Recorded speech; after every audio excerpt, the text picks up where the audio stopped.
It started on a Tuesday morning like any other. The smell of burnt coffee drifted from the lounge, announcements crackled over the loudspeaker, and Dana Wilson, principal of Brookridge High, walked the halls with the poise of someone who had everything under control. Until she saw the name on a disciplinary referral that made her stop cold. Jared Wilson. Her son. She blinked, hoping it was a different Jared. But the student ID matched. She opened the report, heart pounding. A janitor had spotted a student in the boys' bathroom exchanging something metallic and suspicious with others. No confrontation yet, just flagged for future observation. Dana felt her stomach drop. Her son? Straight A student. Track team captain. No record. No signs. Or had there been signs? That night at home, Jared walked in late, smelling faintly of cologne and something chemical, something off. He barely touched his dinner, said track practice ran late, and claimed he had a test to study for. When he retreated upstairs, Dana stared at her husband Mark, who didn't seem to notice anything. Or didn't want to. After midnight, Dana crept into Jared's room. He was asleep. She opened his backpack with shaking hands. Notebooks. Hoodie. Phone charger. Then a small zippered pouch at the bottom. She opened it and froze. Rolled up cash. Tiny baggies. Pills. White, pink, blue. Her mouth went dry. She zipped it shut and slipped out, her legs barely carrying her. At 3 a.m. she sat in the kitchen, numb. The boy she raised was hiding drugs in his backpack. And she was his principal. The next morning at school, her phone buzzed. A text from Mr. Kaplan, the assistant principal. Need to talk. Urgent. She went straight to his office. His face was pale. 2 students caught exchanging pills. One of them confessed. Said Jared supplies them. Dana went cold. What exactly did he say? Kaplan handed her a transcript. Said Jared gives them pills before class. Sometimes in the locker room. Sometimes in the parking lot. She stared at the paper. The words blurred. She didn't remember walking back to her office. The world had tilted. Her son was part of a drug ring. Her son. A soft knock on her door broke her spiral. Her secretary stepped in, face tight. A parent is here. Says her daughter overdosed last night. She wants answers. She asked for the principal. Specifically. And she says her daughter mentioned Jared. Dana didn't move. Her throat closed up. Everything inside her screamed to protect him. But she also had a school full of other people's children. And now one of them had almost died. Her hand hovered over the phone. She had a decision to make. A choice that could tear her family apart or cost someone else theirs. The parent of an overdosed student is demanding answers. Jared's name is involved. What will Dana do next? Dana stood frozen in the doorway of her office, pulse racing, palms damp. Outside, just beyond the frosted glass, a mother sat waiting, arms folded, eyes blazing. Dana could feel her fury through the walls. She straightened her blazer, rehearsed her neutrality, then opened the door with a measured breath. Mrs. Langford? She asked. The woman stood. Her voice trembled with restrained anger. My daughter almost died last night. You need to tell me why she said your son gave her the pill that put her in the hospital. Dana swallowed hard. Let's speak in private. Inside the office, the air grew thick. Dana listened, heart cracking with every word. The girl, Sophie Langford, a sophomore, had come home pale and shaky, collapsed in the hallway. Her parents rushed her to the ER. A benzodiazepine was found in her system. Sophie admitted to taking one pill, just one, given to her by a guy named Jared. When pressed, she said Jared Wilson. Dana tried to keep her hands from shaking. Thank you for coming to me. I promise we'll get to the bottom of this. Mrs. Langford didn't flinch. If the school protects him, if you protect him, I'll go to the police myself. As soon as the door closed behind her, Dana collapsed into her chair, face buried in her hands. Her phone buzzed. A text from Jared. Can I leave early today? Not feeling great. She stared at the screen. Her son, who once left handwritten notes on her mirror in crayon, now potentially dealing pills.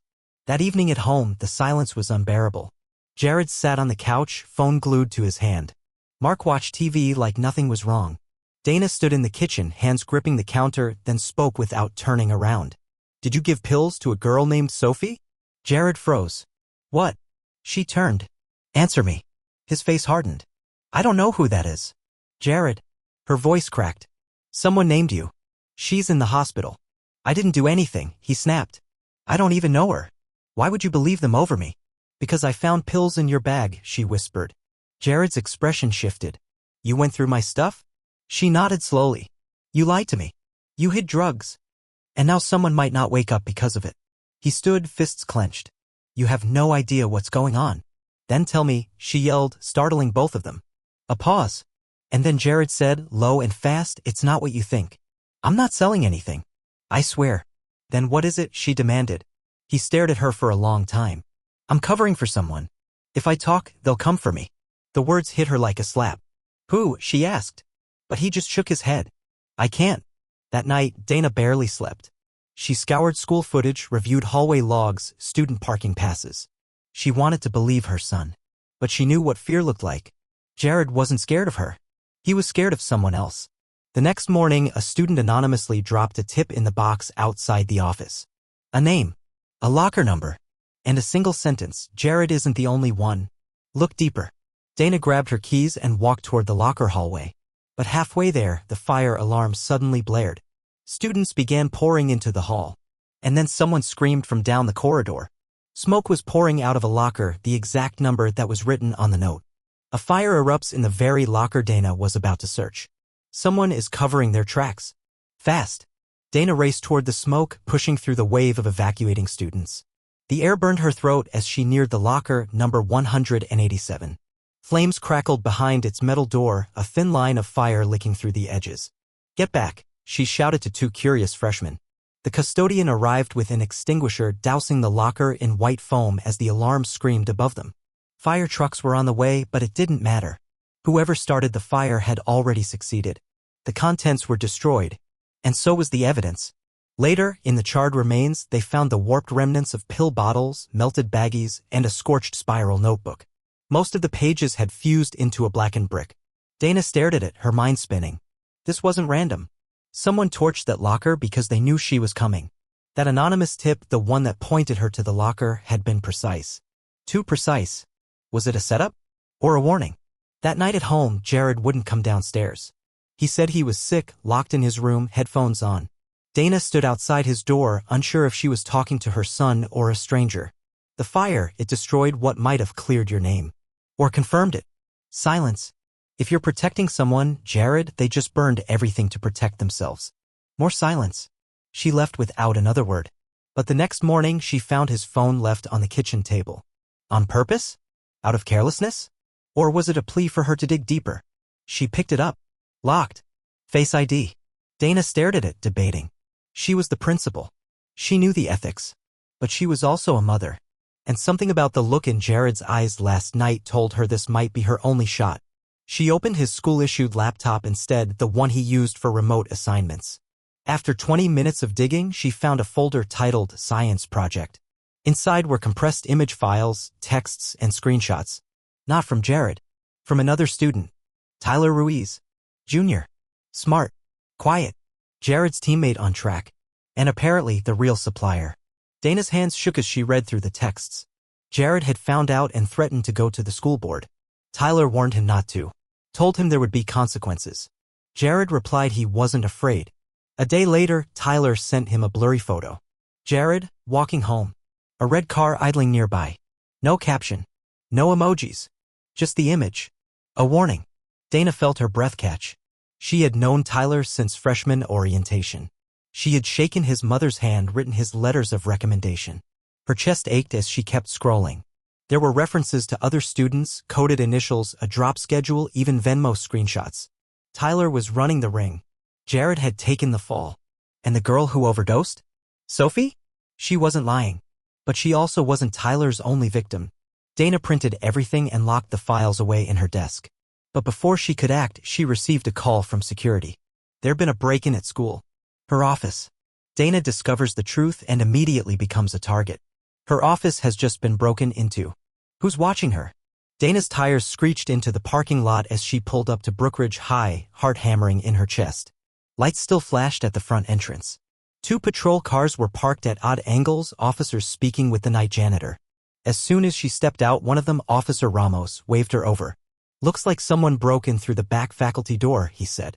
Motion sensors picked it up 20 minutes ago. Dana forced calm into her voice. My office? He nodded. Door was pried open. You'll want to take a look.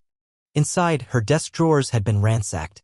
The file cabinet stood open, its contents dumped in a heap. But she knew exactly what they were looking for. The folder. The one with Tyler Ruiz's name all over it. It was gone. Dana scanned the mess, barely registering Officer Ramos speaking into his radio. Someone had known. Someone was watching. As they dusted for prints, Dana noticed something else. A sticky note on her keyboard. No handwriting. Just 3 typed words, "Stay out, principal." No signature. Just that. Her stomach twisted. The message wasn't just a warning. It was personal. The next morning, Dana met with Kaplan behind locked doors. She told him everything minus Jared's involvement. She showed him the digital backups she had secretly saved, including Tyler's messages and payment history. Kaplan sat silently for a long time. "We can't handle this internally anymore," he finally said. "This is organized, it's dangerous, and it's way over our heads." Dana nodded. "I agree." But as she reached for the phone to call the superintendent, Kaplan stopped her. "Wait. Look." He pulled up Tyler's attendance records. Last period, every day he's gone. Excused absences. Always marked by a staff login. But it's not me. And it's not you. Dana stared at the screen. "Then who?" He clicked a few times, pulling metadata. A name popped up. Mr. Reese. Guidance counselor. Dana reeled. Reese was the campus mentor, students trusted him, parents praised him. He ran college prep workshops, hosted mental health groups. If he was part of this, it meant the rot wasn't just in the students. It was in the staff. That afternoon, Dana walked into the guidance office with a tight smile. "Hey, Reese. Got a second?" He looked up, cheerful as always. "Of course, Dana. What's up?" She stepped inside and closed the door. "I wanted to ask you about some attendance logs. I think we've had a glitch in the system." His smile didn't falter, but his eyes narrowed ever so slightly.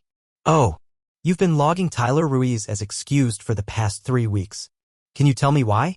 For a fraction of a second, he froze. Then recovery. "Oh yeah, college stuff. Recommendation meetings, mostly. Kid's got potential." Dana nodded slowly. "Did he ask you for those meetings?" "Sure." "Why?" "Because he's not applying to any colleges." I checked. Reese's smile vanished.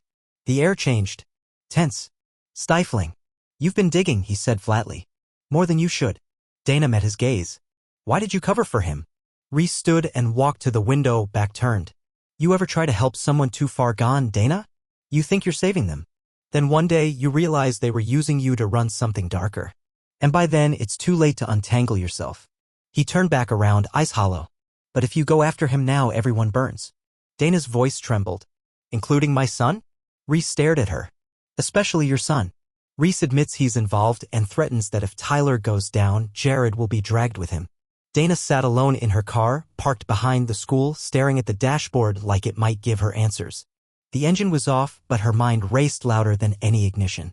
Reese's words kept replaying. "Especially your son." He hadn't flinched. Hadn't begged. Just delivered that line like a fact. If she turned Tyler in, Jared would be implicated. Maybe worse. The digital evidence linked them both.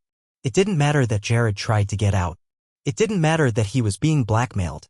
There would be no explaining that to the police, the media, the school board. Dana was a mother. And a principal. And now those roles were tearing her in half. She knew what she had to do. But she didn't know how to survive it. That night, she sat Jared down in the living room. Mark wasn't home. She wanted the truth. All of it. Jared finally spoke. It started with a dare. At a party. Tyler passed around pills like candy. Everyone laughed. I didn't take anything, but I didn't stop it either. Then the next week, he asked me to hold something. Just for a day. I thought he was scared of getting caught. I didn't know what was in it. Then it became once a week. Then more. Dana's throat ached. "Why didn't you come to me?" Jared laughed bitterly. "Come to the principal? Tell her I was walking around with drugs in my locker? You'd have expelled me yourself." She couldn't answer. Because he was right. When I found out Sophie overdosed, I lost it.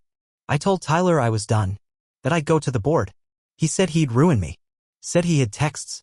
Photos. He wasn't lying. "Why didn't you tell me you were in danger?" Jared looked at her, and for the first time in years, she saw the little boy again, the one who cried during thunderstorms. "Because you've always fixed everything. And this time, I knew you couldn't." Dana reached over and held his hand. He didn't pull away. "You're not alone in this anymore," she whispered. "But we have to act now. Together." The next day, Dana called Kaplan and laid out a plan. It was risky. Dangerous. But it could work. That afternoon, Jared walked into Tyler Ruiz's locker area with a flash drive in hand. He was wired. Audio and video? Reese would be listening from the office. The plan was simple. Jared would offer to return to the fold. Say he wanted to move more product. Say he needed a cut. He'd act like he was back in. Tyler would respond. And they'd have the proof. The hallway was empty when they met. Cameras blind in that corner. That was on purpose. Tyler smirked. Changed your mind? Yeah, Jared said, voice steady. Money's tight. My mom's watching me like a hawk. But if I'm in, I want a bigger cut. Tyler stared at him. That's funny. You try to snitch, then come crawling back. I didn't snitch. I burned the notebook, didn't I? Tyler tilted his head. You sure you're not wired? Search me, Jared said. Tyler did. Quick pat down. Missed the pinhole lens under Jared's collar. Fine. Meet me tomorrow at the park. He handed Jared a new pouch. Test run.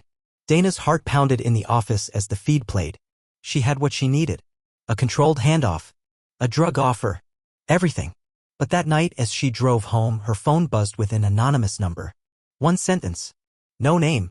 No punctuation. Pull Jared out or you both go down. The sting worked, but someone on the inside knows, and now Jared and Dana are in deeper danger than ever. Dana read the message again, her knuckles white around the steering wheel. Pull Jared out or you both go down. No name. No number. But the message was clear, someone knew about the sting and they were close. Too close. She sat in the driveway for a full hour, headlights off, house lights on. Jared was inside, oblivious to how fast the walls were closing in. She couldn't protect him anymore. Not like this. The next morning, she submitted the footage to the school board anonymously, labeled from a concerned staff member. She included every shred of evidence, Tyler's handoff, Reese's manipulated logs, the destroyed locker, the text threats. Then she sent the same package to the local police. But she made one calculated omission. Jared's name. She removed every trace of it. The sting footage only showed Tyler. She cut the angles just right. Audio edited, metadata wiped. It took her all night. It was the only way she could sleep at all. Kaplan had helped scrub the files quietly and expertly. He never asked why, just nodded when she showed him what was at stake. That morning, everything exploded. Police arrived during third period. Tyler Ruiz was escorted out of class in handcuffs. Students stared. Phones filmed. Reese was pulled from the staff lounge 15 minutes later, his face pale and blank. Dana stood at her office window watching the squad cars leave, her heart pounding with a twisted mix of relief and dread. That afternoon, she was called to the superintendent's office. A review had begun. An emergency board meeting was scheduled. An anonymous whistleblower had uncovered an entire operation under her nose. Do you have anything to add? The superintendent asked. Dana's voice was steady. No, but I want full cooperation with law enforcement. And we owe this school real change. Do you believe any other students were involved? She met his eyes. Not that I'm aware of. He nodded. But she saw it, the doubt. The unspoken suspicion. Back at home, Jared was quiet. He knew something had happened. They took Tyler? He asked. And Reese, she replied. It's over. But even as she said it, she knew it wasn't. Not really. That night, she checked the locks 3 times. Set up a camera facing their porch. Sleep didn't come easy. A week later, the police report went public. 2 arrests. Dozens of pills seized. An investigation ongoing. Dana was praised for her leadership publicly. Privately, whispers spread. How could the principal's son be so close to it all and not know? Or worse, what if he was part of it? Dana ignored the gossip. She kept walking the halls, showing up at board meetings, doing the job. But the phone calls came late at night. No voice. Just breathing. Once, someone left a crushed pill bottle in her mailbox. A reminder. Or a promise. Jared withdrew from school 2 months later. Took his GED at home. He said he needed a fresh start. Dana agreed.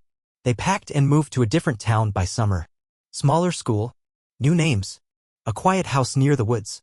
One night, as they sat on the porch watching fireflies blink in the dusk, Jared finally asked, "Did you save me, or just delay the damage?"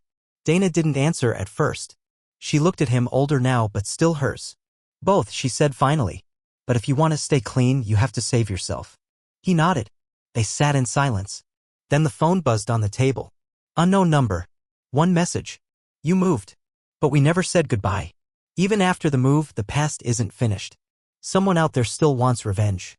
Or worse, justice.